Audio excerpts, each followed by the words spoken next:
Hello, gals and guys. It's Jebb Adams. Thank you for subscribing.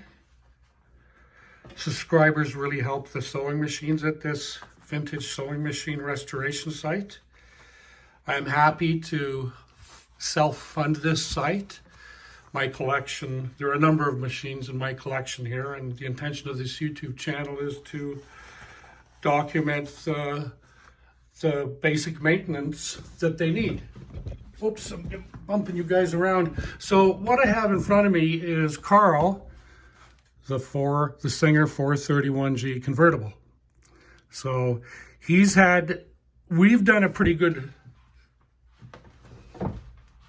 subscribers and regular viewers will know that we've already done a very thorough I would say cleaning, restoration.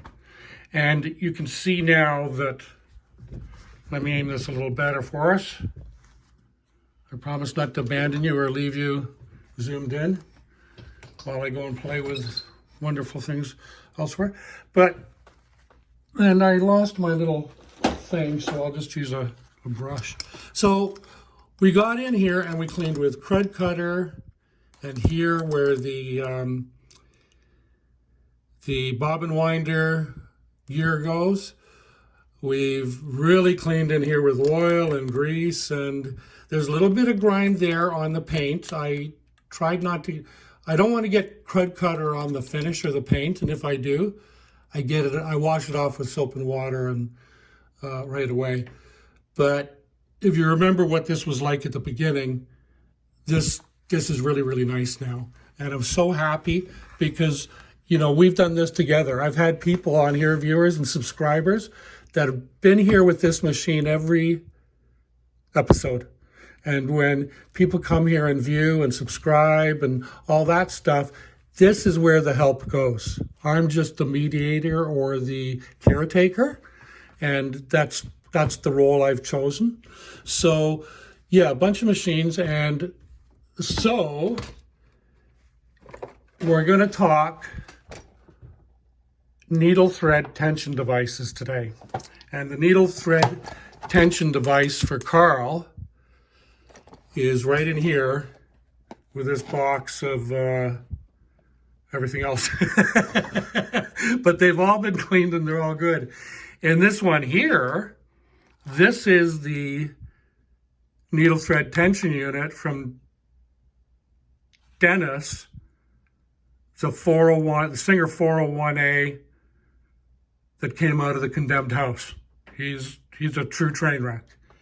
And then at the back here, we have Giselle, and I bought her in Repentigny, Northeast Shore, Ville de Montréal, where I live. I live in downtown Montreal, not too far from Place des Arts, Metro Station Place des Arts, if you know Montreal. I do not speak French, but I live here, so I have a really good accent. I'm able to fool English people into thinking that I do, but any French speaker will, oh God, listen to him butcher the language. But so that tension device is there. So we're going to take that off too. We're going to start by taking that off. But I wanted to show you how nice and handsome KARL looks now that he's had numerous caretaking sessions with you guys. And without much ado, I'm going to move him out of the way because we're just going to borrow his needle thread tension device for now. And, you know, since I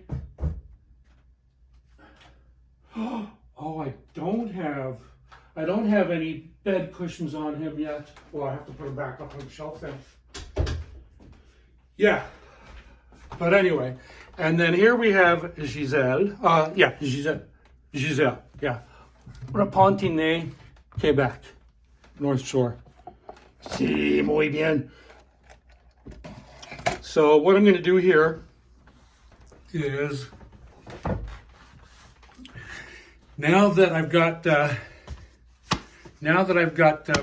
correct machine in position, I don't mean to act scary or anything, but now the gloves are coming off. You know, I was moving machines around with my little plastic, you know, my little blue vinyl glovies, And they're always ripping, you know, because I'm not the most petite guy in the world, you know. I'm about 6 feet tall and probably, I'll admit to 230 pounds, but not much more than that, even if, you know. Anyway, let's talk about sewing machines. Not how beautiful I am. Anyway, so with these machines, as we know from previous experience, that I'm going to move the camera up a little because I have to move up the chair, and then I'm going to get a screwdriver. What do I have on the old Chapman here? Will that fit? That's a bigger one. Oh no, it'll fit.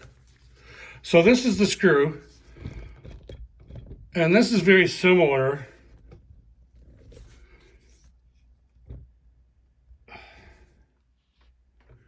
to most 400 and 500 series models. And this is a long screw. It's kind of a set screw, like it doesn't have like a head that sticks out. It's flush when it's all the way in. So we'll just, and then there's another screw here. So this one's loosened, so we're going to loosen that some more. But now we're going to go over here and loosen this one. And this is the other, you know, I'm just going to, oh, my bit fell out. I'm just going to turn this for a better, see, and all these cushions need to be, bed cushions need to be, oh, you can't see them. You know what, let me back it up a bit. Yeah, I was just saying that all these bed cushions, they need to be replaced. I bought about 50 of them, so I got loads. Anyway, we'll put that back in. This is the other screw right here. Whoops, that's the wrong. Oh man, I got 3 things. I'm so confused. And we'll lift that up and we'll zoom this in a little.